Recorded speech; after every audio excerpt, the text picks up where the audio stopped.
Hey, welcome to some more Monster Hunter Portable Third. We're gonna go ahead here after I can get myself to stand up to see if, well, we can do the next quest. There's someone here who wants to talk, so I'll do that really quick. Hello there, Master. Here for another one of my famous drinks. My drinks are like nothing else you've ever had before, so be sure to try and swing by before you go on a quest. My friend has made some recipes for new drinks. This is good for me and my customers in my pocket. Ugh. Oh, okay. My friend recently came up with some new drink ideas, which means I now have new drinks for sale. Okay, can I buy some drinks?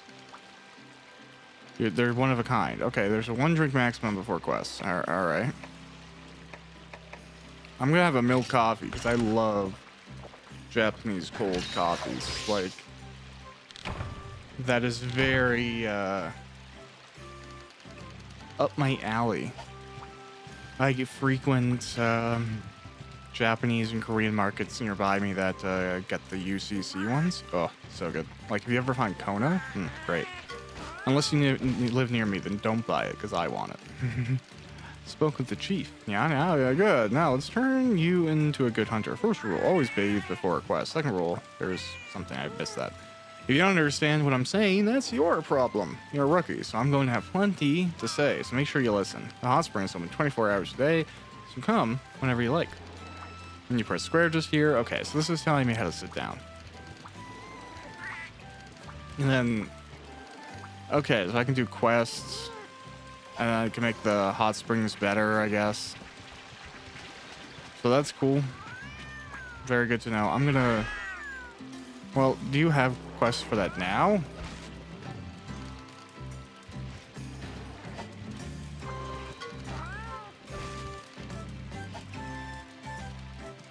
Okay, do I, like, talk to you, do the quest? That's what I thought. Okay, well, I haven't actually done this right now, and I kind of need Poke points. Like, that's where I'm at. So I'm gonna get that, I guess. And then... oh, we got some new items in store? Okay, great.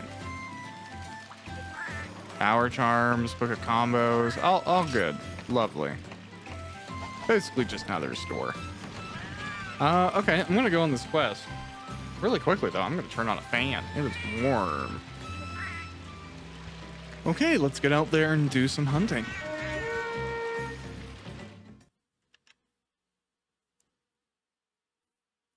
Hot water steams Bullfango. Now, I know last time that I was playing, I got a Raytheon. So the question kind of becomes like, what do you mean you're not strong enough? But it took a while, and I had to spend more time healing than I would have liked. Now, I know the obvious argument is, well, just don't heal as much. And, you know, historically, whenever I've watched speed runs of certain hunts and stuff like that, it broadly seems to me like the community doesn't like to heal as much as I do. And like I've talked about in my other Monster Hunter series, I appreciate and respect the community, and I appreciate and respect that it doesn't deign how I choose to play the game. And I think, you know, there's pockets in Monster Hunter of other players who are like me, who, like, you know, the first time they got Monster Hunter Freedom Unite back in the day, they didn't even realize there was content leveled differently for multiplayer or whatever, right? They just thought, oh, G mode is just really hard.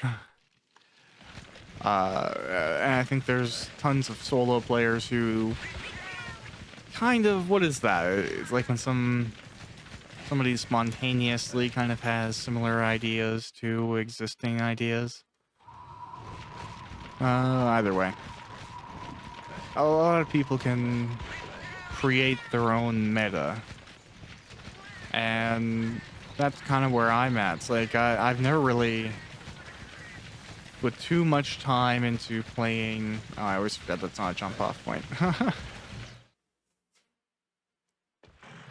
Never put too much time into playing other weapons. I've tried pretty much everything, and I've given it like another go as time kind of passes on, if you know what I mean, right? Like you try a weapon out and you go, okay, well, it's not really doing what I want it to do right now, or I don't feel like I can fight the way that is exciting to me in this situation. Then you change weapons, and the next generation of Monster Hunter hits, and you go, okay, maybe I'll like it this time. But I'm definitely stuck. This is where they all are. I'm definitely stuck in my appreciation for Greatsword. It's what got me into Monster Hunter. It has got me through Monster Hunter. And I just think, you know, in essence, I really like Monster Hunter as a role-playing game, even though it's not traditionally a role-playing game, is the way we think about it. But if you think of it as the definition of that term, literally playing a role, then I think it's a fantastic role-playing game, because it immerses you so densely in a world that isn't your own, that has a really strong line of internal logic, and you get to play a part, which is nice.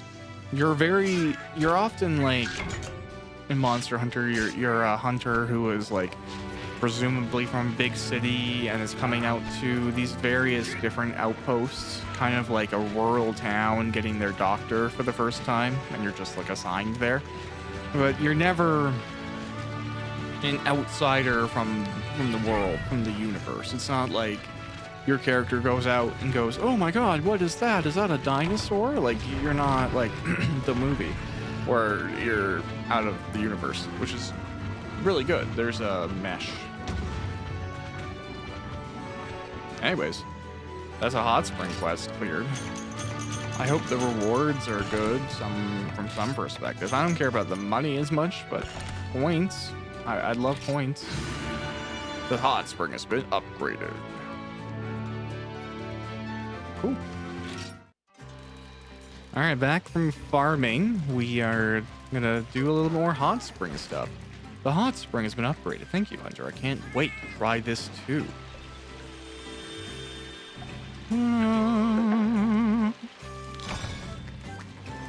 Nice. Wow. Okay.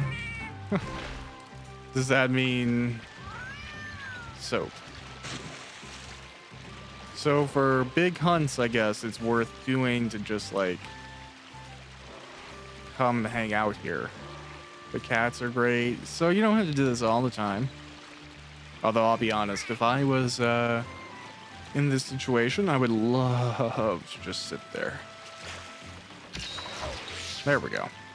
Yeah, sit out, look at the mountains, relax, let the waters soak your muscles. Like, I'm there. I'm totally. I don't even like bathing. Like, well, okay, I like being clean, but I don't like sitting in a bath like at home. I find that boring. I like a shower. But that convinces me to like sit and soak. Do you have more quests for me? Do I have to get dressed first? No, I don't. Great. All right, let's hunt a great Jaggy and improve it even more. What do you have to say, sir? Oh, you must be the new hunter in the village. This is the Hunters Guild office branch, although it shares a room with the hot spring. The guild is just borrowing space from the village. If you have questions about the hot spring, you can ask at the watch stand.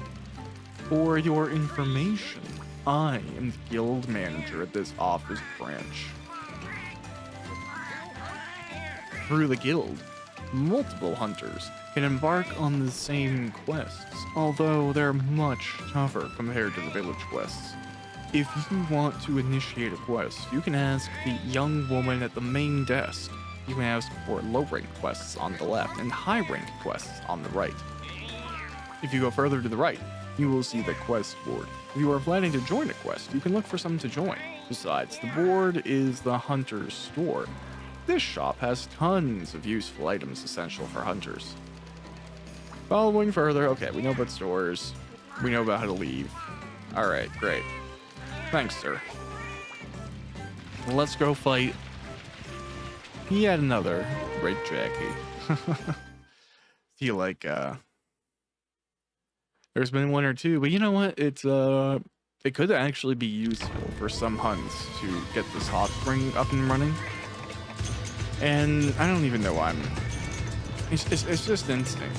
I don't even need it, but I'm taking it. It's fun to click the button.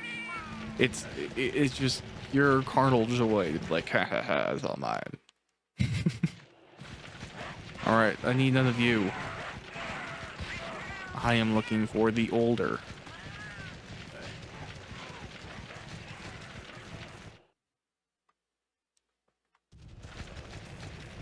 I didn't really look at the reasoning for these monsters needing to die for our bath to get better. In real life, you can use composting material to heat up water. So some people have gray water, black water recycling systems, and they combine that in part with composting to do heat generation. And, you know, there does come a point where you can power something in your house, albeit briefly, for the cost of a bowel movement. Kind of gross, but hey man, it's like money. If you're gonna, you know, have it sitting somewhere, you might as well have it work for you. Ooh, I got the bash.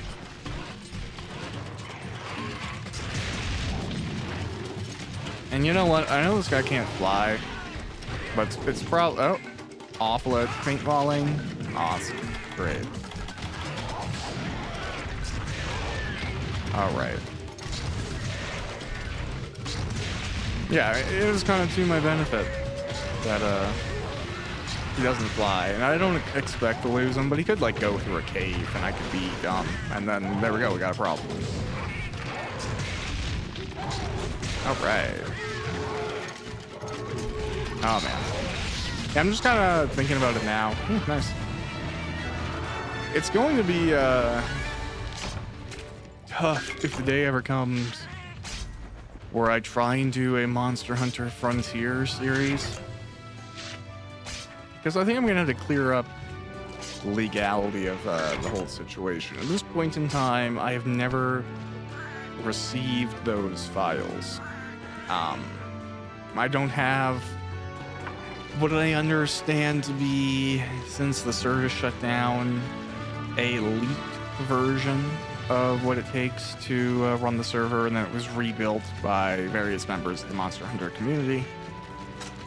And it seems like for a lot of people it's running pretty well. Now I have the dream of building my own server stack, hosting my own private Monster Hunter Frontier instance, and because I really do like software and game modding, using it as a leaping pad for experimentation as well. But running a series on it, I don't know how it would work. I feel like there's aspects of it that need to be clarified. I need to play the game a little bit to kind of like get a sense of how show-offable it is outside of like really difficult fights that the game definitely features.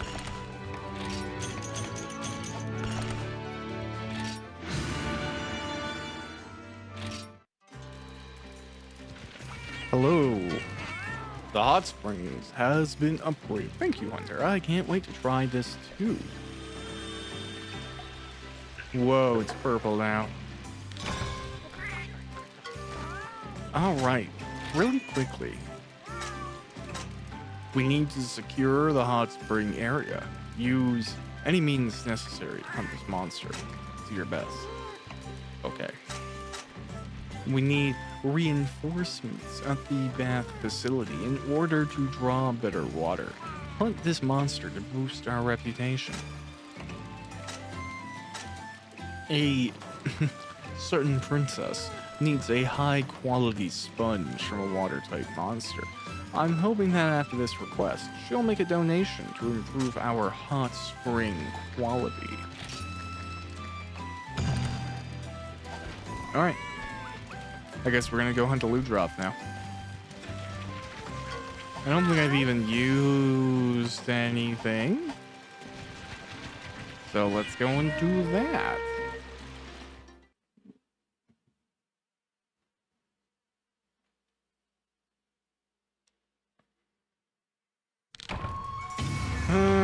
Okay, great. A+.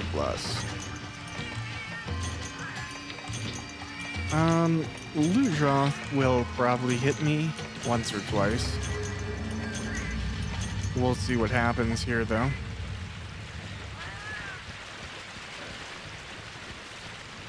Jungles. You know what? I find them really pretty. Like, I have nothing against jungles from that perspective, but I don't like being wet.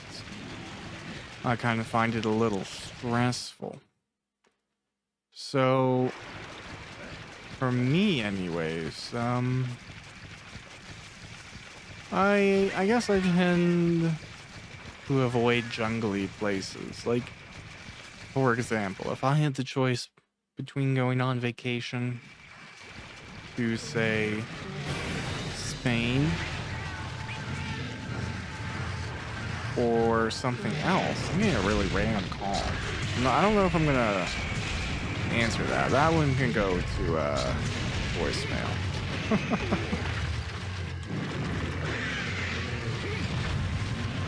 Yeah, okay. I got hit there because I was looking at my phone. Not the ideal thing to do. If it's important, they'll leave a voice message. I'm not, obviously I'm getting derailed in whatever thought I had there, but I understand that, like, when you're discussing theory or approach or strategy, it can be really effective to like talk to someone, especially if you're having kind of like a critical misunderstanding, so to speak.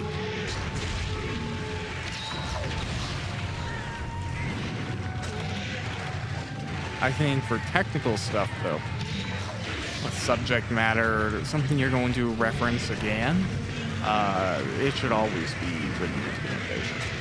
That's just me. So I don't like to start with phone calls. I'm open to them in circumstances where they make sense. Oh, I zigged. Oh, no, I didn't. I'm fine. I forgot he goes right and I was on his left. I was from behind. Well, technically, I think he could roll either direction, but he was gearing up for a right turn.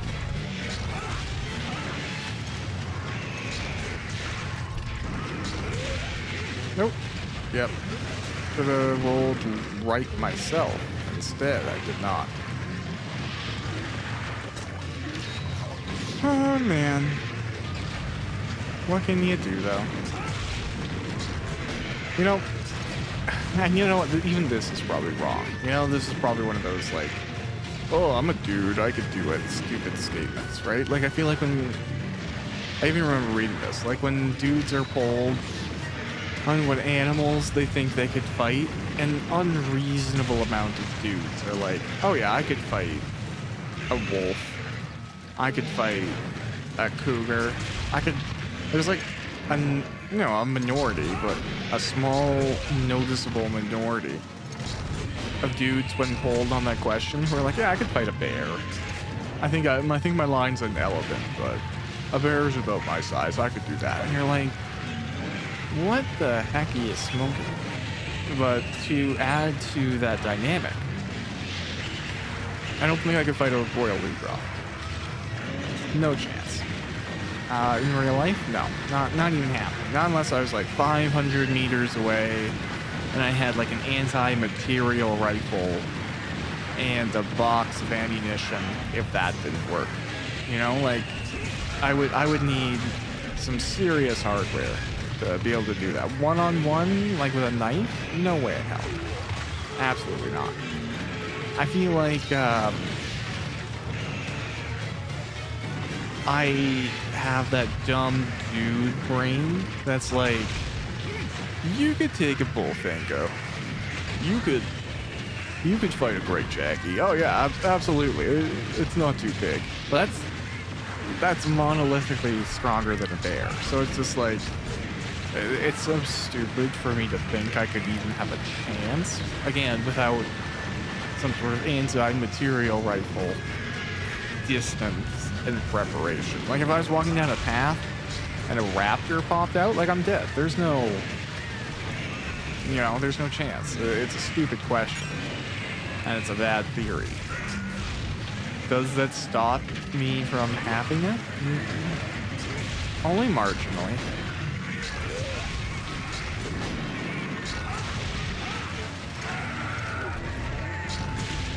But very, very quickly in Monster Hunter, especially in 3rd gen, you very quickly go past the, oh yeah, I could get that in real life phase. You go from like a tiny raptor to bear off, and you're like, no, okay, I don't know. Maybe some people feel like they'd be more confident. And this is, again, it's a situation where it is not you are the character. It is you are you. You don't have Monster Hunter strength. You don't have the training. None of that in this situation. You're just a guy or a girl or whatever.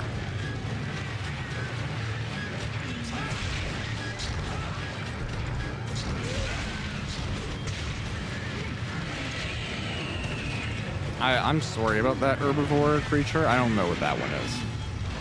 That one's lost on me. I mean, it's angry, and I don't even judge it. I'm gonna leave it with a smack, and then we are going to go on. I might want to sharpen for my like inch of green.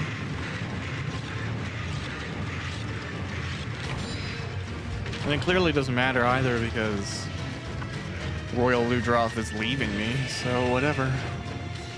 Oh, you had to run over to this corner? Safety corner? I make that joke there, but like, having safe spaces is really important. Even myself, I could arguably be considered like a big, scary, tattooed guy.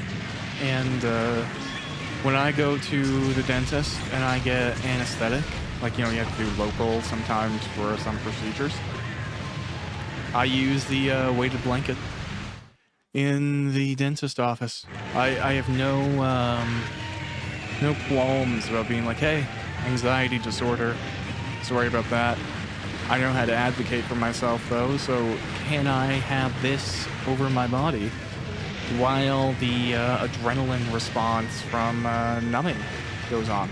Because like that's something that really sucks too. It's a bit of a diatribe, but when it comes to dealing with anxiety disorder, sometimes you have to be really, really honest about some of the reactions you're having. Like coming to terms with it, coming to terms with your solutions, your tools, what works for you to get through your day and be the best version of yourself you can be, is accepting that something that you don't want to be an issue is an issue. So I'm really fascinated with medical stuff.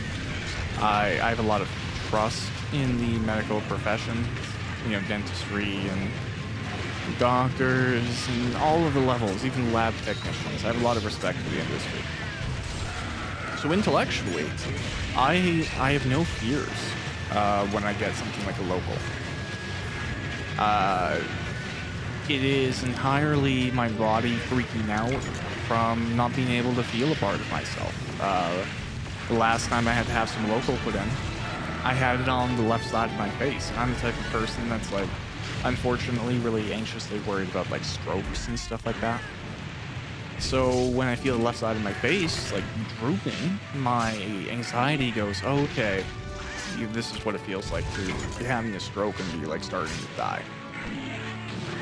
Now, intellectually, I know I'm fine. I know I'm in a safe place. I know if I was going to have a stroke, having a stroke around medical professionals is probably one of the best places you could have it. It's like having a fall in a hospital. It's the best place. So there's no intellectual fear, but the response of adrenaline rising up and that combination of physiological factors, it gives me a panic attack more often than not. And you can think through it, but they're just uncomfortable. Your heart's going really fast, your hands are clammy, they're moving really quick, even if you put them in your pockets. It's not a fun time.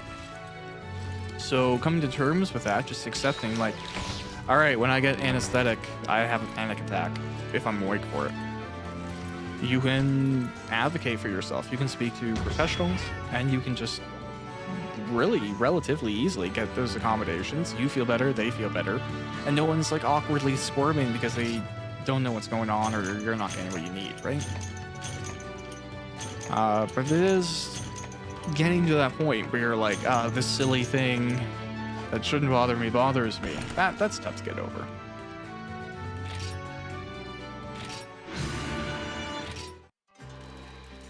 Okay. Yeah, another upgrade. Let's see it.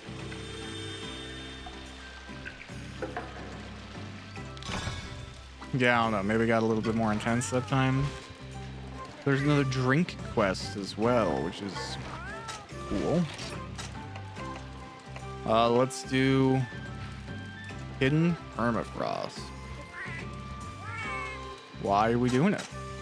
We need to find a secret ingredient from the tundra. It will increase our hot spring quality. Somehow, monsters started living there. Please find them and slay them for us. Okay. You know what?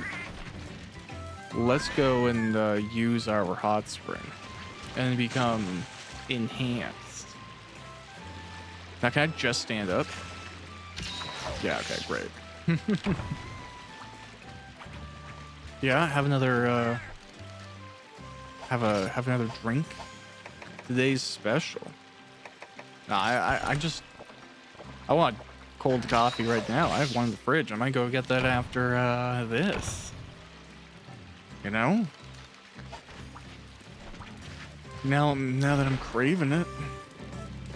Right, let's go hunt some great baggy.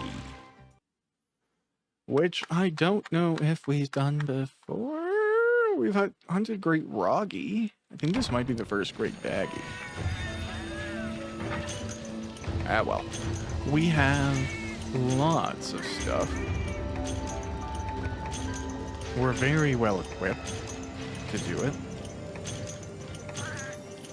And I believe in us. Well, me. You're watching. Sorry. You can only do,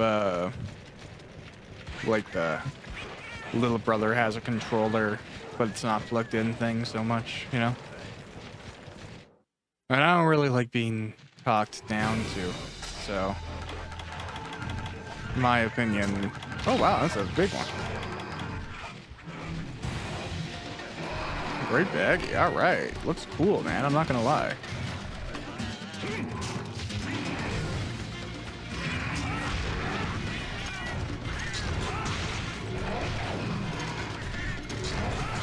Yeah, I don't know. Well, here's the thing too. I guess I didn't even think about it. As hard as this guy may potentially be, I don't think he's gonna be too bad. He is split, so his health pool is not going to be the whole of his health pool. It will be half of his health pool, or thereabouts. Because it's like the way Monster Hunter balances out quests with multiple targets.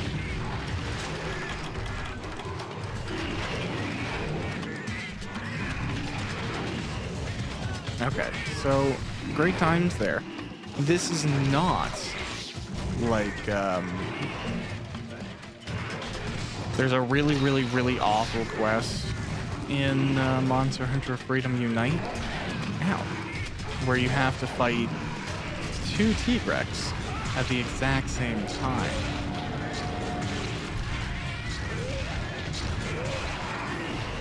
and it is pain.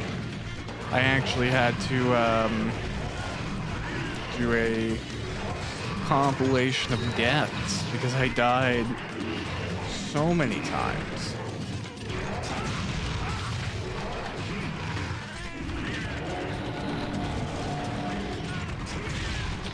That, yeah, it became a requirement to get really quiet and do that, like, lean forwards and take the game seriously thing.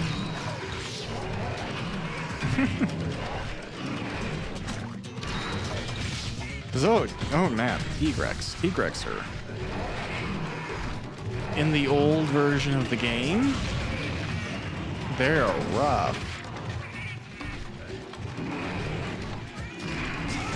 But 2 Tigrex, not great. And you know what was really funny too, I found anyways, in my Unite playthrough, when I got to Nargacuga, had a pretty easy time with Nargacuga. But Tigrex, every Tigrex run was just like pain and suffering.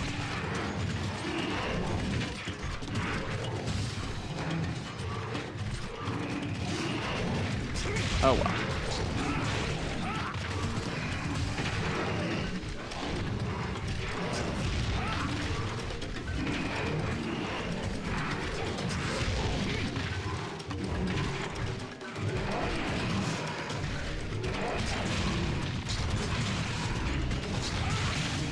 Oh, I'm gonna fall asleep.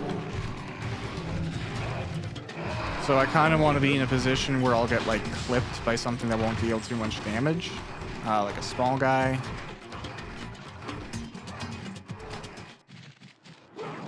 Okay, great. Whatever that was. And I'm gonna go up here, and now I'm going to... It looked like he was already kind of like limping, so I don't think we're actually far off of whatever we need. It's good tunes though.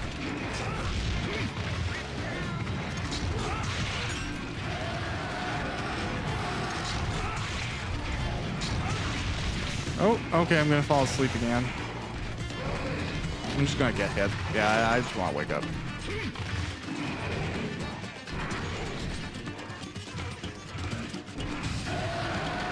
Okay, you do that. I'm going to heal. Great. Scream, scream, scream.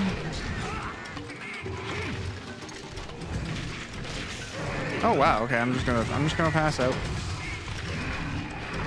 Okay, hi cat.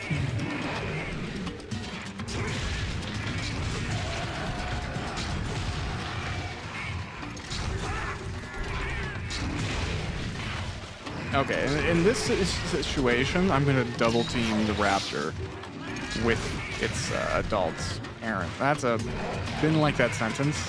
Nope. Didn't enjoy where that one was going. We're just gonna... No.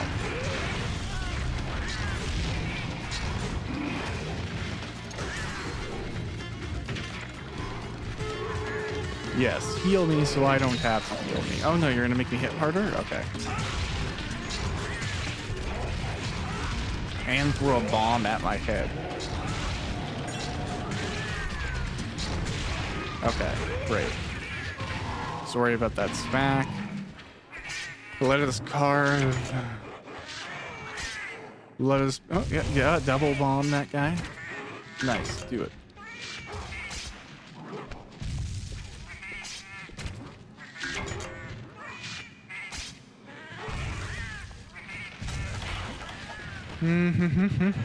Okay. We're gonna go to 4 because I think he's in 3, but I think it's quicker to go through here. I don't know.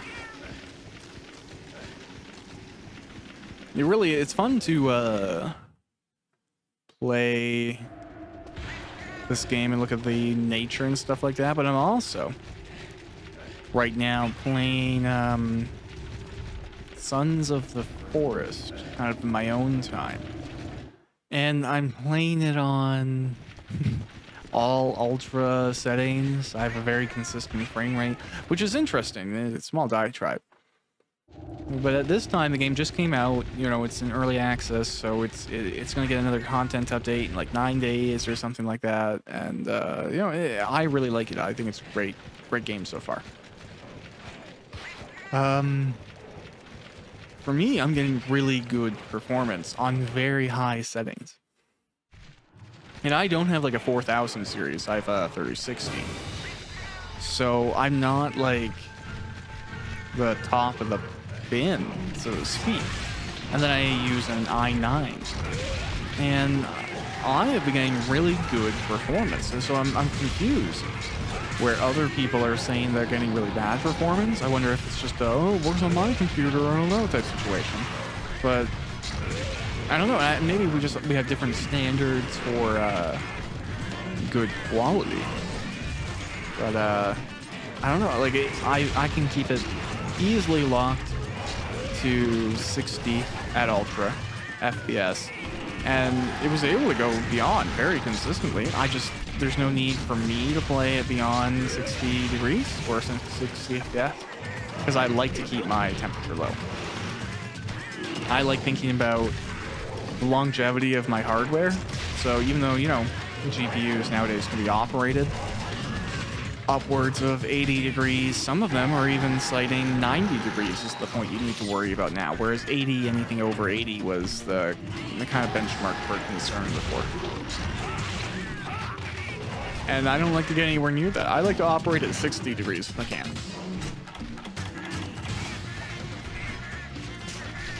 Or even lower. There's some games I play that are so well optimized. It's like the GPU can't even tell they're on. Like this actually right now.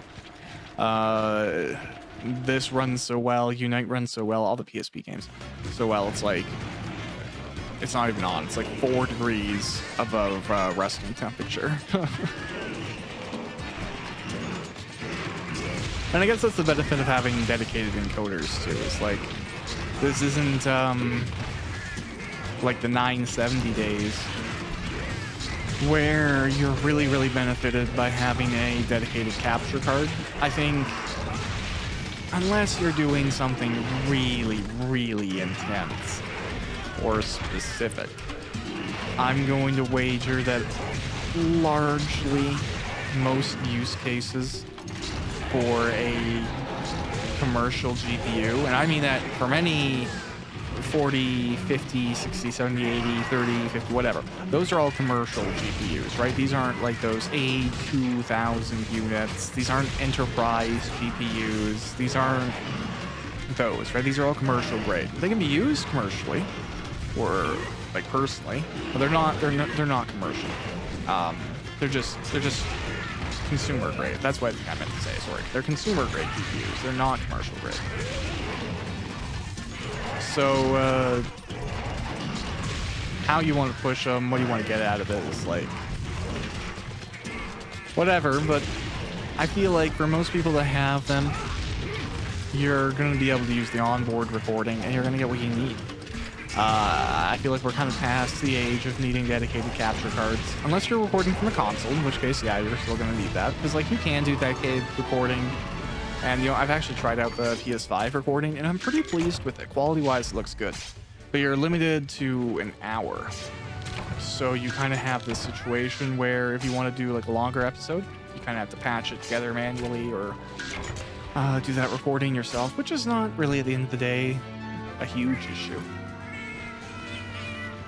It's just easier.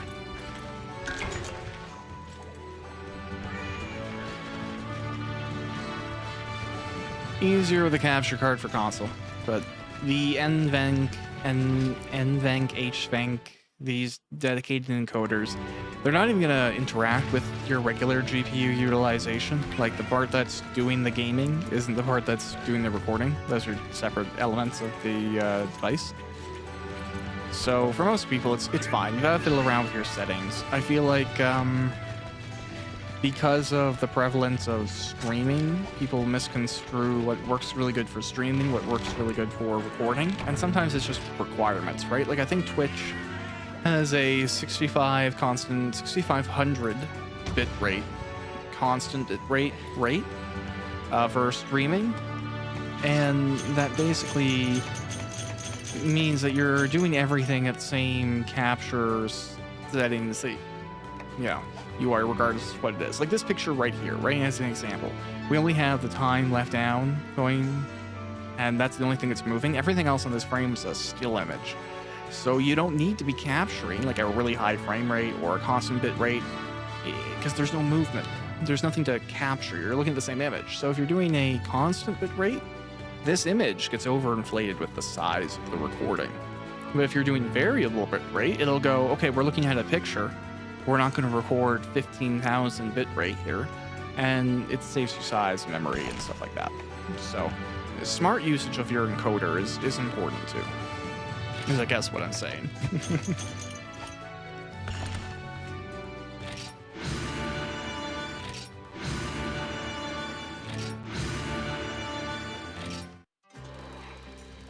Okay then, so what have we here? The hot spring has been upgraded. Oh, another. What color is it now? Is it still purple? No, it's like a greeny. Joy. Thanks again, Hunter, for always using our hot spring. Please accept a small token of appreciation. Well.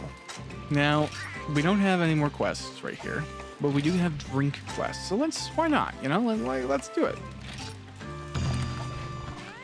Let's improve ourselves so that everything in the future is a little bit easier, because we will be coming here. That's the thing.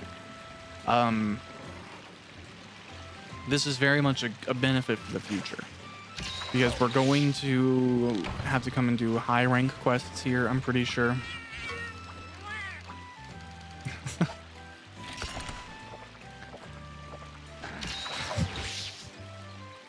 Oops. Okay, so we're good. Everything's fine. Don't worry about it. Great. And I don't think I used too many things. I used 7 herbs and 4 potions. That's a lie. Disregard me. We're getting good points here. I haven't actually looked. I know we've been getting them. How many Poke points do we have? Yukumo points, not Poke. 2,500, but we need more. So it is my hope that following all this, I guess I'm going to do probably some grinding after this. Maybe off screen I'll put down a few more Raytheon, get that set going.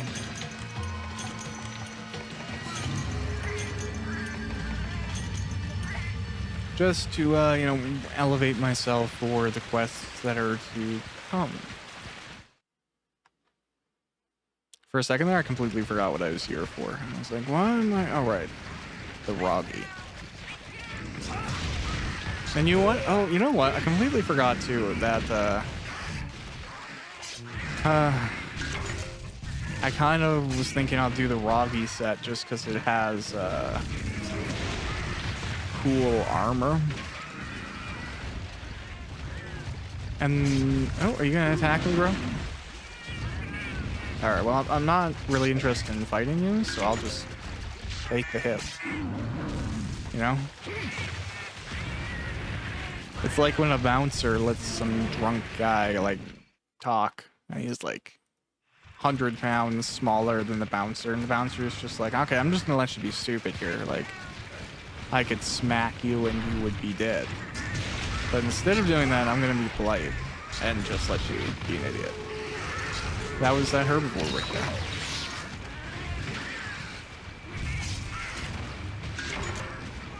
I talk about that like I go to clubs. I don't. I won't even really... I've been okay, that's a lie. I've been to places that have bouncers, but I'm never regularly in such a place. I don't know. I don't like anywhere where your chances of getting a table aren't really high, If you can go somewhere and it's like, yeah, we might have to stand for half the night. I'm like, I don't want to go to that place. I would much rather not be there or be somewhere else. But the not being there part is what's important.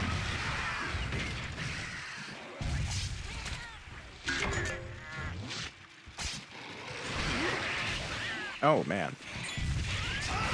I was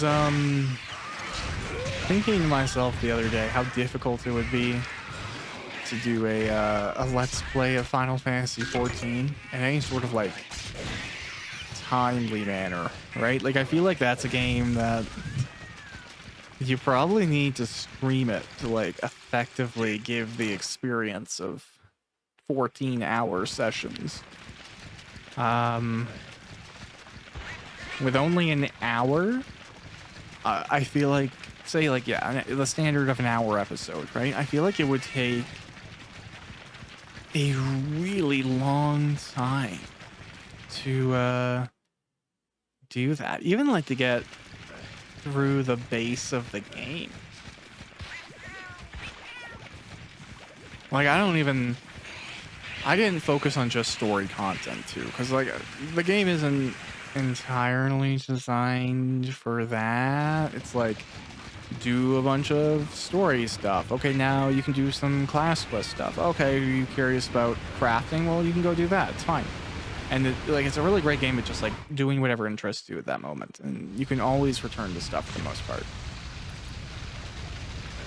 So I didn't have a point A to point B experience with the main storyline, because why would I? I was playing the whole of the game. The question becomes, like, if you were to do a series on it, would you have to bake that into the cake? You know, would it just have to be a series that has a lot of randomly doing stuff? Would you edit out the grinding? Because you know what? I'm actually going to be honest with you. I don't, maybe a ridiculous statement, I don't think Final Fantasy 14 is too bad for grinding. I know it's a Japanese RPG, it's an MMO at that. How could it not be bad for grinding? But I just think it's so well spread out, the content, how you can approach it, and what it asks of you, that just playing the game, just like focusing on one class, doing main storyline, you will hit max level. You absolutely will, just from running the dungeons, from beating the quests. Actually, an issue I encounter is you level too quickly doing story stuff. The rewards are really, really good. The quests that you unlock, the dungeons you unlock, the fights you unlock, they all kind of reward you quite well, especially for your first time running them. So it doesn't feel like you need to grind for levels or just to be doing what you want to do. Now, if you want to run really high level content, yeah, there's stuff to grind for. I would just say, like, you're grinding even more excuse me, I got hiccups. You're grinding really reliably in 14. Whereas if you look at something like WoW, say you have like a 5% drop chance to get something. So not only do you have a fetch quest, you have to go do something, you have to fight something a bunch of the times, repeat it. You also have to hope that when you get there, when you find the enemy, you get what you need out of it. And that might be a grind, and that might take time. There's not as much of that in 14.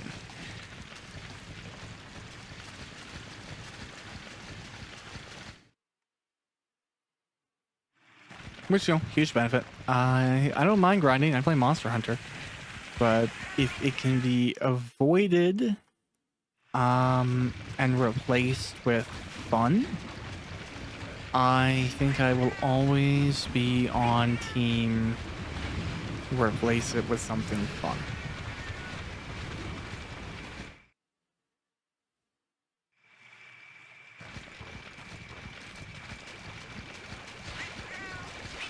Now, I feel like I'm kind of in a situation where I'm waiting for the Roggy to respawn.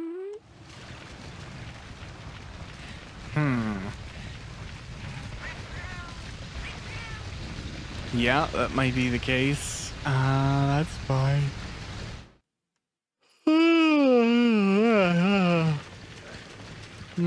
Sleepy guy.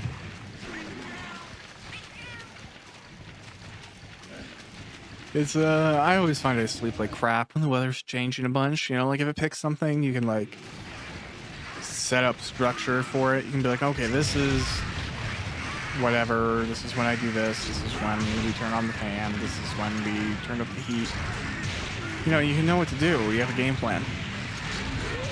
In constant weather changes, like here it goes from -30 to +2, and you're like, how am I meant to survive? And the answer is, you're not. Nature doesn't care about you, but you would much prefer it did.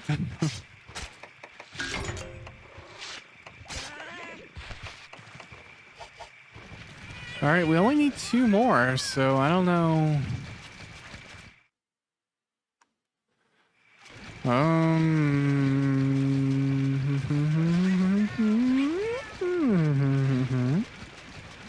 That help? I wonder if that helped.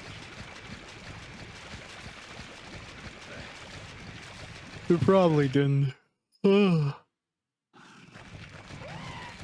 Cully.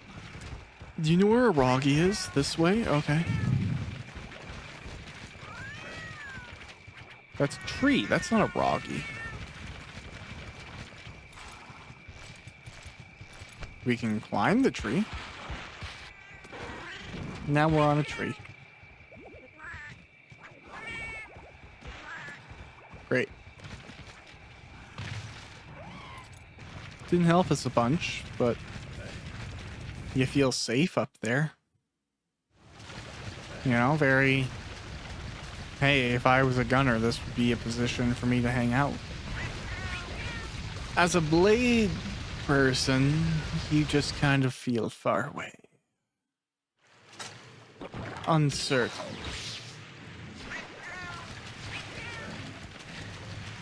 Unknowing. I'm gonna go back through here because I went in a dumb loop. And I want to go right as soon as I go through here. Okay. And I'm just gonna keep on running.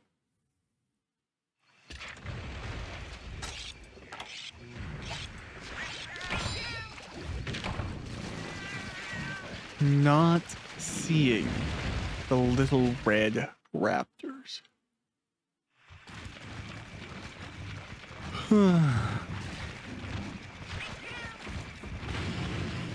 Which is never what you want. When you want to see red raptors, you generally prefer them to be visible. Discoverable. Available for interaction. You don't want it to be like going to a petting zoo you see off the side of the road while you're going somewhere else.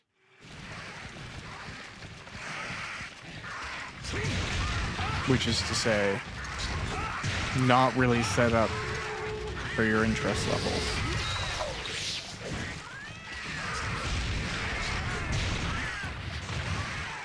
I love the distinction between a petting zoo and a farm petting zoo. Maybe that's only in some areas. Every now and then you see that on the roads here. You'll be like driving by, and then it'll be like farm petting zoo, and basically that means like you can come like look at a goat or like pet a llama or something. Some have like cute cows, and you can be like, hi cow. But it's not gonna be, you know, like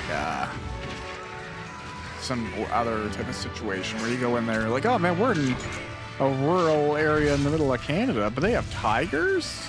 Wow. Like, it's not. If it does, like, you can probably report that. That's a concern. Don't go letting people have backyard tigers unless they themselves are a tiger, in which case, get out of that conversation. You know, like, I don't know. You might be out of your league there.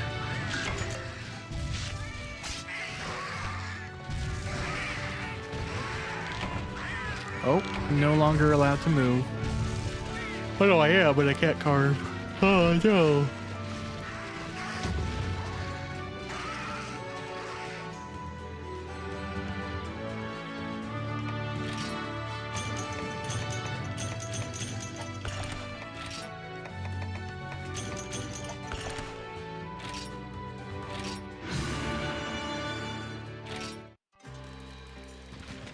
Hi, sir. Yes, thank you for that. All right, well, let's do Slay 10 Ludroth. You know, going formidable females. Oh, okay. What a quest. Ludroth, here's famous last words. Ludroth shouldn't be as hard to find in this map. Maybe they will, though. Maybe they'll be Ninja Ludroth, you know? Maybe they'll be hiding in bushes. And the hiding in bushes is something I'm actually quite acclimatized to right now because, again, I've been playing Sons of the Forest. And when that game is on very high settings, it looks absolutely insane. The density of the foliage induces legitimate primal fear in my psychology. I am reverted to a cave person looking out into the darkness of the wood, imagining horrible things, and in the case of Sons of the Forest, being reminded that they're probably out there. And I can give a great example. The game introduced a season system. So you progress through the game, days pass on, you go through a very fast version of different seasons. Now, oh, I don't really need to fight you, so hi.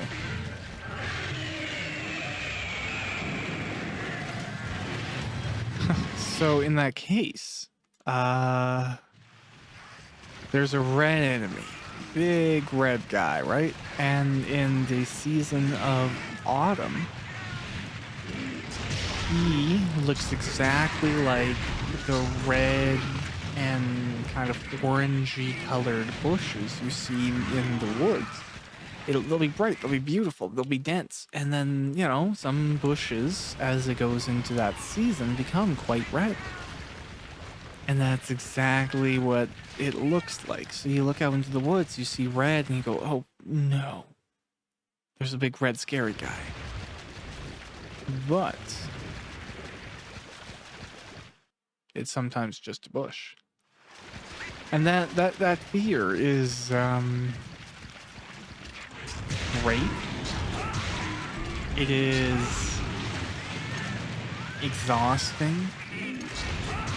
And it's compounded by the fact that the game includes NPC characters. I won't spoil it too much, but there are two. They're great. And when you're looking for humanoids out in the forest, and they are humanoids out in the forest, it is very easily to look around and unintentionally poop.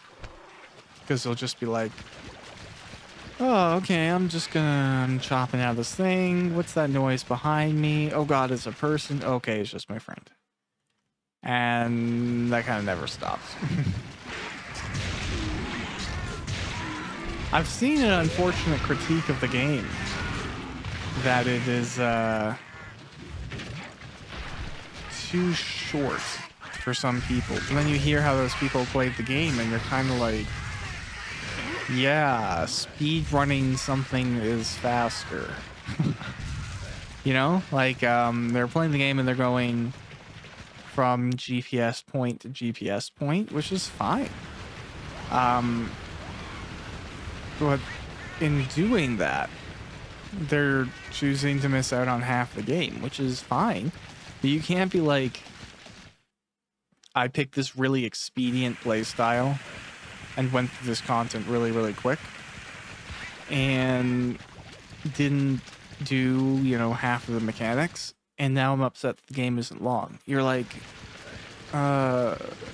sir, that's not how complaints work. That's how being unreasonable works and having no self-awareness. But, like, that's not how a well-grounded complaint works. Well, unfortunately, it often is, actually. If you've ever worked in a support position, you often have a client in a position where it's like, I've started from the wrong position, I have no intention to change, fix it. And you're like, oh man, there's so much work I have to do here, isn't there? So sometimes, you know, I guess that is the preference, whatever. Although, you know, people don't often like their preferences when they're spelled out to them as preferences. You know, like if you have somebody who, say, never reads something, they always skim, and then they always make actions based on that skimming that didn't get all the details. By all logic, they have a preference for ignoring details and actioning on things by the skin of their teeth. But if you phrased something like that to them, they probably wouldn't like it, even if it is undeniably the nature of the truth. So, goes to show how far we've gone in regards to all of the self-awareness stuff.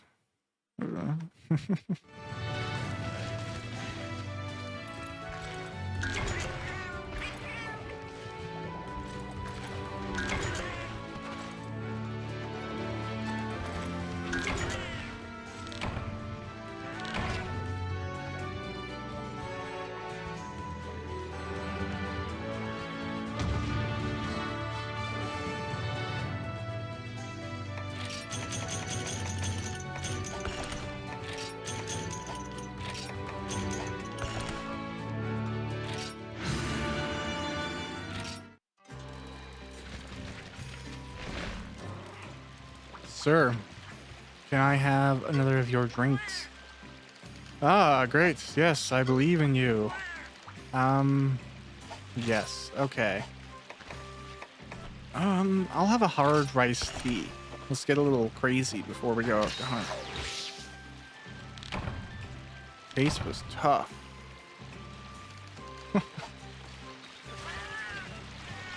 Now we will sit in our magical greenish blue water. I don't know. What do you think? Would you say it's green? Would you say it's blue? What's the consensus there? I'd say it's somewhere enough in between where either is right.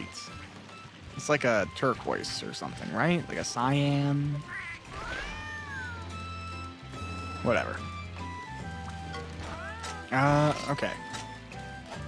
Oh god, I'm pressing all the buttons wrong. Okay. Oh, interesting. Okay, we gotta go do an Arzuros. Alright, let's do that. Hi. I don't need those whetstones. I'm crazy. I'm acting like I got infinity money and I don't have infinity money. I have a bit of money. And I need it all. All of the currency must be mine.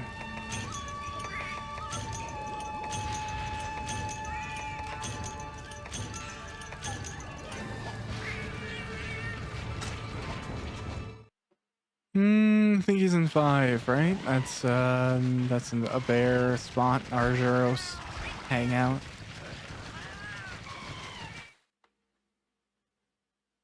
Yeah, I'm sure.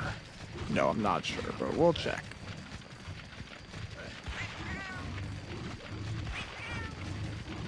We will definitely check. I don't see a bear.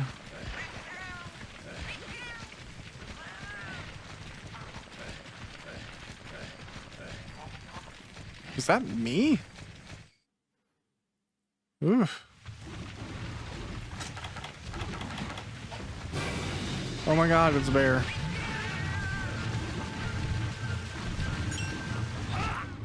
I don't even know.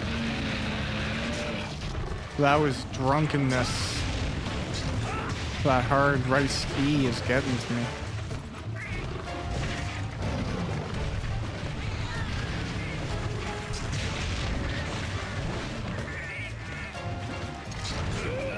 Ah, rough.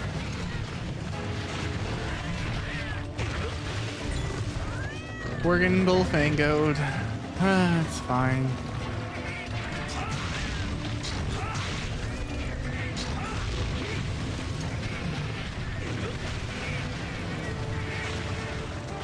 I rolled myself into a bear hug there.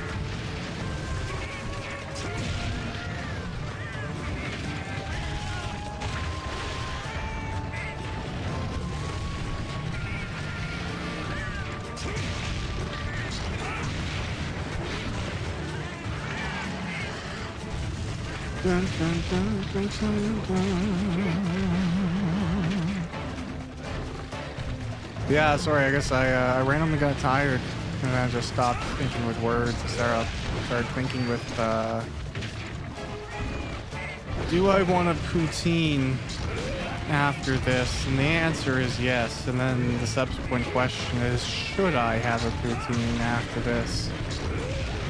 To, achieve the required Canadianisms in my life, I feel like it's a good step to take. It, you know, it's a patriotic action. But it does raise a reasonable point of poutine is awful for you. You know, like, I'm a big fan of it. I've been eating it for a long time. I've introduced a lot of people to poutine. Because, like, you think it's pretty unanimous nowadays. It wasn't always. It took a little bit, I feel like, for people, at least in my neck of the woods, to really, really get on the poutine train. I mean, if you're in, like, Montreal, if you're Quebecois, then, you know, it's a different story. But a bunch of us Anglophones, a little late to the game, and I was early to be late to the game, so I was ahead of other people, but way later than the majority of French Canadians who already knew, and obviously invented it. So, little random history there. There used to be a really, really, really good poutine place near where I lived. There's kind of like a gem of the community, so to speak. It did really good smoked meats. It did a 50% turkey, or it was like a duck gravy, duck beef gravy. It was like this really cool combo of meats, and it was delectable. It was one of the best gravies I've ever had in my entire life. Great smoked meat, great fries. They did like sandwiches that were killer, amazing subs. And they'd like pile the meat on, and they would be like done right on the grill, all the meats, all the veg, all of the whatever.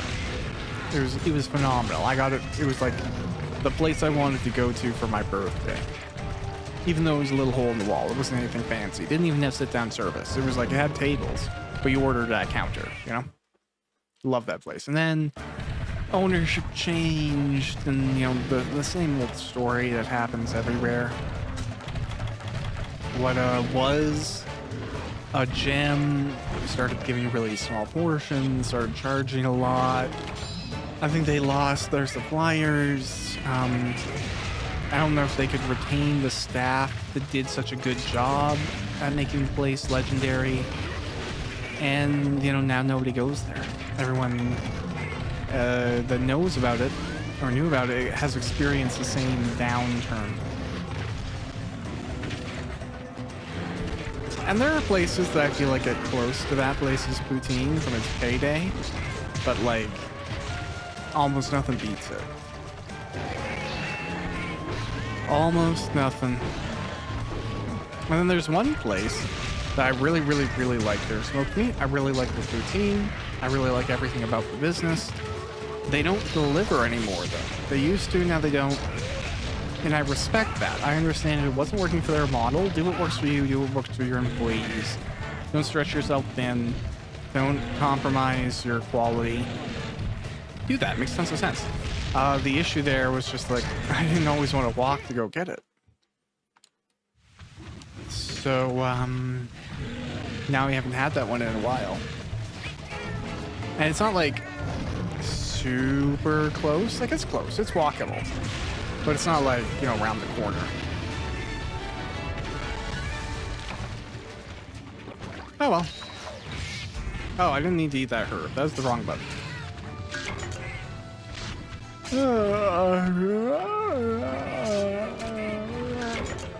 Yep. Some pretty intense dialogue there.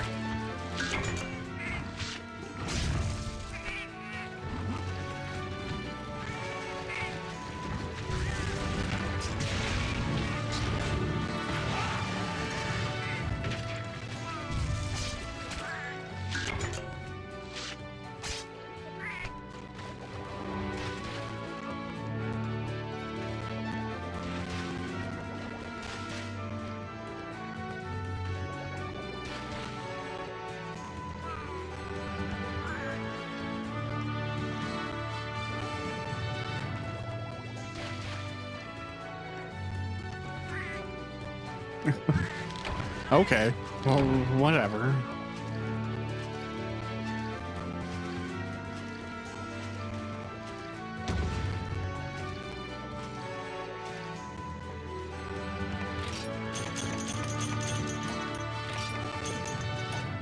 Okay, that's awesome.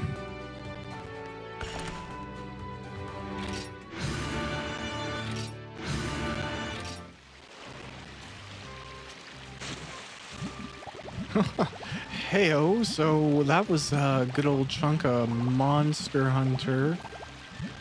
Oh god. Oh, okay. Monster Hunter Portable 3rd. Always a good time. Great series. I will be calling the episode here. I'm probably going to grind a little bit for some better armor. I figure I'll talk to these folks really quick. Yeah, haha, my friend recently came up with some new drink ideas. Alright. And how about you? Oh, thanks Scan Hunter for always using our hot springs. Token of appreciation. Well, we have our things, we have our clothes, we have an improved hot spring. We'll finish off that bear off after getting some better armor. See you on the next episode. Thanks for checking it out. Bye.